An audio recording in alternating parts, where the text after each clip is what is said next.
என்ன கேட்கிறாங்கன்னா, நீங்க தர்காவுல கேட்க கூடாதுன்னு சொல்றீங்க, நாங்க தர்காவுல கேட்கிறோம், நிறைவேறுத. அதாவது அந்த மக்கள்கிட்ட போய் என்ன சொல்றாங்களாம், தர்காவுல போய் அந்த கோரிக்கையை வச்ச உடனே எங்களுக்கு நிறைவேறுத, நிறைவேறும்போது நாங்க கேட்டா என்ன அப்படின்னு என்ன செய்யறாங்க, ஒரு கேள்வி வைக்கிறாங்களே, அதுக்கு என்ன நம்ம பதில் சொல்றது? தர்காவுல கேட்டா அவர் கையை நீட்டி அவங்களுக்கு தந்தாரு அப்படின்லாம் நீங்க விவாதத்துல கேட்டீங்க. அந்த கலிய காவலி விவாதத்துல அவங்க என்ன பண்றாங்க, அவளியாதான் தர்றாரு, நாங்க தர்காவுக்கு போறோம், குணம் ஆகுத, ஏழையா இருந்த பணக்காரன போயிட்டானே, நோய்வாய்ப்பட்டு இருந்த நோய் போயிடுச்சே அப்படின்னு சொல்லி ஒரு வாதம் வைக்கிறாங்களே, இதுக்கு என்ன பதில் அப்படின்னு கேட்கிறாங்க. இதுக்கு இதை கொஞ்சம் விரிவா விளக்கமாக அவர்கள் புரிந்து கொள்ள வேண்டும் என்பதற்காக சொல்றோம். முதல்ல நீங்க விளங்கிக் கொள்ளணும், ஒரு காரியம் ஒரு இடத்துல நிறைவேறுதுன்னு இவங்க நம்புறாங்கல்ல, இது சரின்னு வைத்துக் கொண்டால் இவர்கள் சொல்ற இந்த தர்காவை விட சர்ச்சுகள்லையும் இந்து கோவில்கள்லையும் இதை விட அதிகமான கோரிக்கைகள் நிறைவேறுவதாக அந்த மக்கள் நம்புறாங்க. இவங்க நம்புற மாதிரியே நீங்கள் பார்க்கலாம். இப்ப நாகூரை எடுத்துக்கிறங்க, நாகூருக்கு பக்கத்துல வேளாங்கண்ணி இருக்குது. நாகூர்ல அதிகமான காணிக்கை வருதா, வேளாங்கண்ணிக்கு வருதா? வேளாங்கண்ணிக்கு வருது. நாகூரை விட ஒரு 10 மடங்காவது அதிகமா வருது. வேளாங்கண்ணியை விட அதிகமாக எங்க வருது? திருப்பதியில வருது. இந்தியாவிலே பணக்கார சாமிங்கிறாங்க அவரை. அப்ப திருப்பதியில அவ்வளவு காணிக்கைகள் குவியுது. ஏன் காணிக்கை குவியுது? ஒவ்வொருத்தரும் அவன் கோரிக்கை நிறைவேறுதுன்னு நினைச்சுக்கிட்டு தான் கொண்டு கொடுக்குறான். எவனும் காணிக்கை எப்ப கொடுப்பான் தெரியுமா? கடவுளுக்கு காணிக்கை கொடுக்கிற எல்லாருமே அட்வான்ஸா கொடுக்க மாட்டான். வைத்த வலிக்கு தலைவா கடவுளேன்னு கேட்பான், அது போன பிறகுதான் கொண்டு கொடுப்பான்.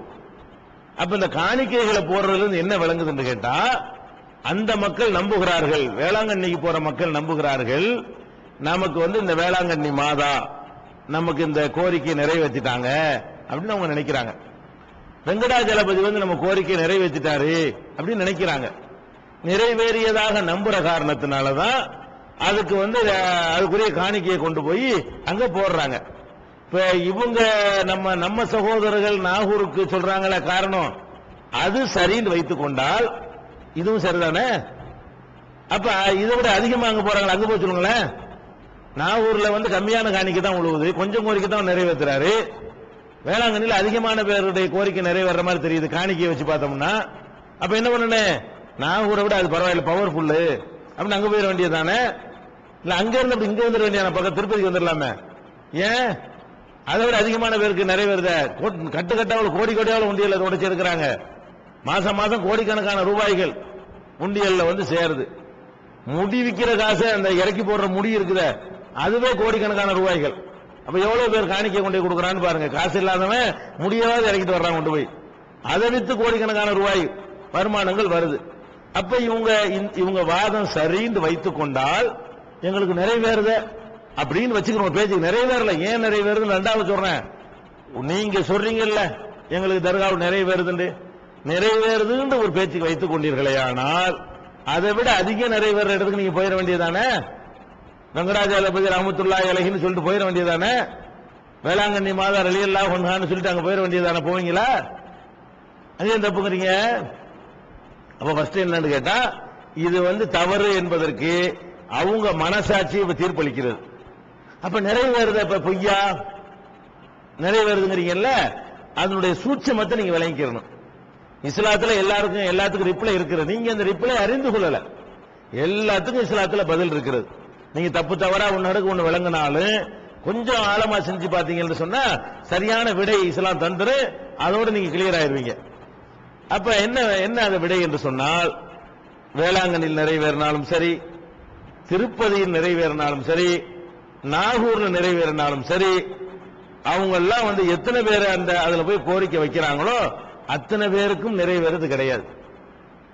ஒரு 1000 பேர் நாகூருக்கு போறாங்கன்னு வைங்க, 1000 பேர் எங்களுக்கு செல்வம் வேணும்னு கேட்பாங்க.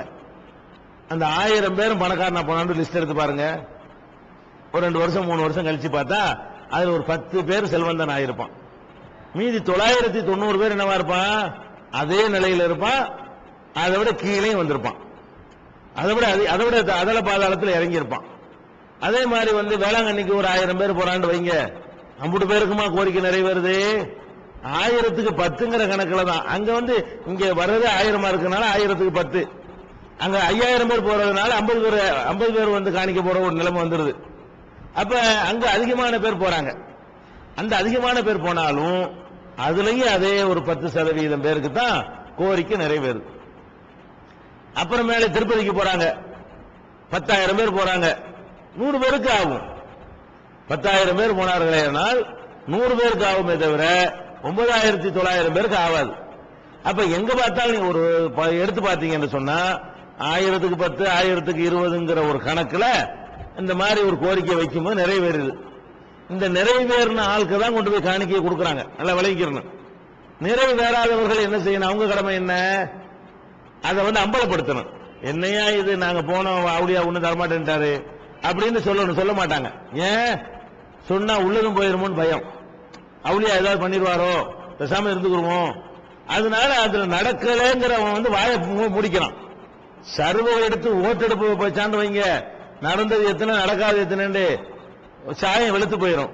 இதுல என்ன வந்துருதுன்னா, அந்த ஆன்மீக பயம் இருக்கிற காரணத்தினால நடந்தவன் உலகத்துக்குலாம் பிரச்சாரம் பண்றான், அவன் 10 பேரு, நடக்காதவன் 990 பேரு, அவன் வாயை முடிக்கிட்டு இருக்கான். அதனால இந்த ஒரு சைடு மட்டும் போய்கிட்டே இருக்கிறது. எந்த சைடு? எனக்கு அது கிடைச்சிருச்சு, எனக்கு இது கிடைச்சிருச்சு, இந்த 10 பேர் செய்யற பிரச்சாரம் தான் 50 பேரும் சேர்த்து. இதான் நடக்குதுங்க. அப்ப நம்ம என்ன அடிப்படை விளங்கிக்கிறனே?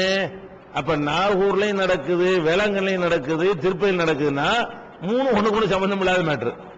நாகூர் மேட்ரு வேற, வேளாங்கண்ணி மேட்ரு வேற, இவங்க வேற மதம், அவங்க வேற மதம். இந்த 3க்கும் நடக்குதுன்னு சொன்னா அப்ப 3க்கும் சேர்த்த மாதிரியான ஒரு பொதுவான பதில் இருக்கணுமா இல்லையா?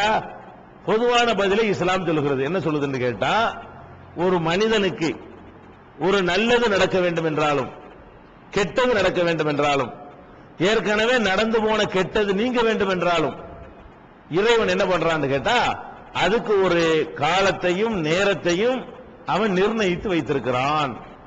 அந்த காலமும் நேரமும் வரும் பொழுது அது நிறைவேறிவிடும். இதான் மேட்ருங்க. ஒவ்வொருத்தனுக்கு வந்து தீராத வைத்த வழி, அவனுக்கு அல்லாஹ் என்ன பண்ணிருக்கிறான்? இந்த தீராத வைத்த வழி 2 வருஷத்துல தான் போகும், அதுக்கு முந்தி போவாது அப்படின்னு அல்லாஹ் வந்து அதுக்கு வந்து டைம் போட்டிருந்தான்னு வைங்க. இவன் என்ன செய்வான்? 2 வருஷத்துக்கு ஒண்ணா போயிட்டே இருப்பான். அந்த 2வது வருஷம் வரும்போது எந்த இடத்துல நிக்கிறானோ அந்த இடத்தினாலதான் குணம்னு அவன் நினைச்சுக்கிறான். அவன் அங்க போவாட்டாலும் குணமாயிருவான். வழங்குதா? அதற்குரிய நேரமும் காலமும் வரும் பொழுது குல்லு செய்யின் இந்தஹு பிமிக்தார், எல்லாமே அவனிடத்துல திட்டமிட்டபடிதான் நடந்து கொண்டிருக்கிறது. இதா ஜா அஜலுஹும், அவர்களுக்குரிய காலக்கெடு தவணை வந்து விடுமையானால் லா யஸ்தக்திமூன சாஅத்தன் வலா யஸ்தகிரூன், ஒரு வினாடி முந்தவும் மாட்டார்கள் பிந்தவும் மாட்டார்கள். இப்ப என்ன பண்றோம்? அவனுக்கு வைத்த வழி வந்துருச்சு, வந்த வைத்த வழி 2 வருஷத்துல போகும்னு சொல்லும் பொழுது அந்த 2வது வருஷம் முடிவடைந்து அந்த நேரத்தில் நாகூருக்கு போனவன் அங்க உள்ளவர் தான் குணமாக்கிட்டார் நினைக்கிறான். வேளாங்கண்ணிக்கு போயிட்டான்னு சொன்னா அவங்க தான் குணமாக்குனாங்கன்னு நினைக்கிறான். திருப்பதிக்கு போனான்னு சொன்னா அவங்க தான் குணமாக்கிட்டார் நினைச்சிடறான். இதான் 3 ஒருங்கிணைக்கிற ஒரு பதில். அப்ப அல்லாஹ் வந்து அதுக்குரிய நேரம். அதனாலதான் உங்களுக்கு நீங்க பார்க்கலாம், ஒரு தர்காவா போவான், 20 தர்கா பார்த்துருவான், கடைசியில புள்ளையே இருக்கு எல்லாமே மூத்தா போயிருவான். புள்ள வேணும்னு தர்காவுக்கு போனவன் 10 வருஷம் உலகத்து தர்கால சுத்தி முடிச்சு விட்டு இனிமே ஒர்க் அவுட் ஆகாதுன்னு ஓஞ்சி போயிடறானா இல்லையா? இப்ப என்ன விளங்குது? அவனுக்கு எழுதல, அவனுக்கு எல்லாம் தீர்மானிக்கல. அப்ப இந்த அகில உலகத்தை நீ என்ன பார்க்கணும்னு கேட்டா, அப்ப இது வந்து நம்ம கண்ணால பார்க்கிறோம். நாகூர்ல அடங்கி இருக்கிறவர் யாரு? அவர் ஒரு மனிதர். அவர் வந்து இந்த உலகத்தில் இருக்கும்போது சாப்பிட்டாரு, குடிச்சாரு, குடிச்சாருன்னா தண்ணி, நோய்வாய்ப்பட்டாரு, பலவிதமான துன்பங்களுக்கு உள்ளானாரு, சாப்பாட்டுக்கு இல்லைன்னா ஏழை பணக்காரன் வீட்டுல போய் பிச்சை வாங்கி சாப்பிட்டாரு, கடைசியில் மூத்தாவும் இறந்தும் போயிட்டாரு. அப்ப நமக்கு தெரியுது நல்லா மனிதரா வாழ்ந்தாங்கன்னு. உசுரோட இருக்கும் பொழுதே அவங்க சாப்பாட்டுக்கு அடுத்த ஒருத்த போய் கையேந்தி இருக்கிறாங்கன்னு வரலாறுல இருக்குது. அப்புறம் எப்படி இறந்து போன பிறகு தருவாங்க? கண்ணுக்கு முன்னாடி தெரியுது தராதுன்னு சொல்லிட்டு. அவ்வளவு வேணாங்க. நீங்க நாவூராண்டவர் நீங்க அப்படி சொல்றீங்க, ஒரு விளக்கமாத்த நட்டி வச்சுக்கிட்டு அதுல போய் ஒரு 1000 பேரை கேட்க சொல்லுங்களேன், 10 பேருக்கு நிறைய வரும். சும்மா ஒரு விளக்கமாறு வீட்டுல பழைய விளக்கமாறு இருந்தா அதை கொண்டு ஒரு இடத்துல நட்டி வச்சுக்கிட்டு அதுல போய் ஒரு 1000 பேரை கோரிக்கை வைக்க சொல்லுங்க பார்ப்போம். 10 பேருக்கு நிறைய வரும். விளக்கமாறு அவுளியாவாயிருமா? அப்ப செருப்பு வச்சுட்டு கேட்டா கூட 10 பேருக்கு நிறைய வரும். அப்ப நம்ம நல்லா பாக்குறோம். அதனால இல்ல, அதுக்கு சம்பந்தமா இருந்தால் அவங்க அதை செஞ்சு எல்லாத்தையும் செய்யணும். அவ்வளவு வேணாம். இப்ப நான் கேட்கிறேன், இவர்கள் ஒன்னும் தடுக்காம இருக்கட்டும். யாரு? அந்த தர்காவுடைய அந்த வழிபாட்டு தலங்களுடைய காவலர்கள் தடுக்காம இருக்கட்டும். ஒரு நாய் அங்க விட்டா அதுல ஒண்ணு கடிச்சிட்டு போயிருமா இல்லையா? அதை தடுக்குவார் அவுளியா இருந்துச்சு. இவங்க தான் தடுப்பாங்க. அந்த எந்த இடத்துல போய் உங்க கோரிக்கை நிறைவேறணும்னு கேட்கிறாங்களோ அந்த தர்கா கிட்ட ஒரு நாயை விட்டீங்கன்னா அது சிறுநீர் கழிக்க வேண்டிய நிலைமை சொன்னா, அல்ல வேற வேற வழிபாட்டு தலங்கள்ல யாரு கோரிக்கை நிறைவேற்றணும்னு நினைக்கிறாங்களோ அந்த இடத்துல இவங்க மட்டும் தடுக்காம இருக்கணுமா பார்ப்போம். நாய் அதனுடைய வேலையை காட்டிருச்சுன்னு சொன்னா அவங்களால தடுக்க இயலுமா? அவங்க மீது சிறுநீர் கழிக்கிறத அவங்களுக்கு தடுக்க முடியல. ஈ உட்கார்ந்துகிட்டு அதுல மலம் கழிக்குது, நமக்கு தெரியல. ஈ சின்னதா இருக்கனால நமக்கு தெரியலங்க. இவங்க யார்கிட்ட போய் கையேந்துறாங்களோ அவ்வளவு இடத்துலயும் ஈ முக்கிது. ஈ முச்சா என்ன செய்யும்? அங்கே சாப்பிட்டு அங்கே பேலும். ரெண்டும் நடக்காங்க. நமக்கு தெரியறது இல்ல. அது சின்ன வாயு சின்னதா இருக்கனால தெரியறது இல்ல. நீங்க பெரிய மைக்ரோஸ்கோப் வச்சு பார்த்தீங்கன்னு சொன்னா அந்த தர்காவுல அந்த வழிபாட்டு இடங்கள்ல எல்லாம் என்ன இருக்கு? ஈயுடைய மலங்கள் இருக்கும். அட ஒரு சின்ன அற்பத்துல அற்பமான ஒரு பிராணி வந்து நம்ம மேல மலம் கழிக்குது அப்படின்னு ஒரு உணர்வு வந்து அதை விரட்ட முடிஞ்சா அவங்களால?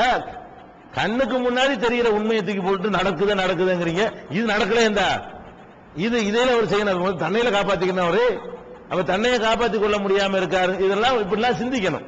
அதனால எந்த ஒரு இடத்திலையும் எதுவும் நடக்கிறது கிடையாது. அல்லாஹ் வந்து ஒரு காரியம் நடக்கணும் என்று சொன்னால் அதாவது 2 விதத்தில் அதை வந்து அல்லாஹ் வந்து நடக்க வைக்கிறான். ஒன்னு வந்து காரண காரியங்களை கொண்டு நடப்பது. அது வந்து மனுஷனால நடக்கும். ஒரு ஆளை வந்து நான் வந்து வேதனைப்படுத்த நினைக்கிறேன். வேதனைப்படுத்துறான்னு எப்படி வேதனைப்படுத்துவேன்? ஒரு கம்பால அடிப்பேன், ஒரு கல்லை விட்டு எறிவேன், ஒரு கத்தியால குத்துவேன். இது மாதிரி வேதனைப்படுத்த இயலும். ஆனால் எப்படி வேதனைப்படுத்த இயலாது? கையை கட்டிக்கிட்டு உனக்கு வயிற்று வலிக்கும், உனக்கு தலை வலிக்கும், இப்படி பண்ண இயலுமா? இப்படி பண்ற வேலை அல்லாஹ்வுக்கு மட்டும்தான் முடியும். அல்லாஹ் என்ன செய்ய மாட்டான்? நமக்கு வயிற்று வலி தர்றதுக்காக வேண்டி, நம்ம நோய் வினைப்படுத்துறதுக்காக வேண்டி அங்க இருந்து ஒன்னு அனுப்ப மாட்டான். எப்படி அனுப்புறான்னு தெரியாது, என்ன அனுப்புறான்னு தெரியாது. அவன் வரணும்னு அங்க வந்துடும்.